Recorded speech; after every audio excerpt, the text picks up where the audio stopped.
আল্লাহ পবিত্র কোরআনে উল্লেখ করেছেন, বারবার একাধিকবার উল্লেখ করেছেন। ঈমান এবং সৎকর্ম অর্থাৎ ভালো কর্ম যারা করবে তাদেরকে আল্লাহ জান্নাত পুরস্কৃত করবে, জান্নাত দিবেন। তাহলে আমরা দুইটা দুনিয়ার জন্য সৃষ্টি, একটা ইহকাল আর একটা পরকালের জন্য।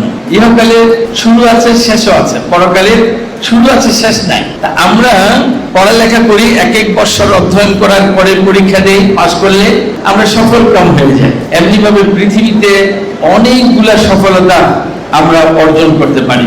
চূড়ান্ত সফলতা কি? এটা বিবেকবান বুদ্ধিমান সবাই জানে। পরকালীন সফলতা হলো চূড়ান্ত সফলতা। তা আমাদেরকে মনে রাখতে হবে, জ্ঞান অর্জনের মাধ্যমে লক্ষ্য রাখতে হবে চূড়ান্ত সফলতার জন্য, চূড়ান্ত বিজয়ের জন্য। কারণ সেই চূড়ান্ত বিজয় যদি লাভ না করি তাহলে কঠিন শাস্তি, জাহান্নামের আগুনে জ্বলতে হবে। আর যদি সেখানে সফলতা অর্জন করতে পারি, চিরসুখ আমরা জান্নাত লাভ করব। আর জান্নাত কাদেরকে দিবে আল্লাহ পবিত্র কোরআনে বলে দিয়েছেন, যারা ভালো কাজ করবে, ঈমানও থাকবে, ভালো কাজ করবে, তাদেরকে জান্নাত দিবে। তা আমরা কি প্রত্যেকে জান্নাত যেতে চাই না? তোমরা বলো জান্নাত যেতে চাই?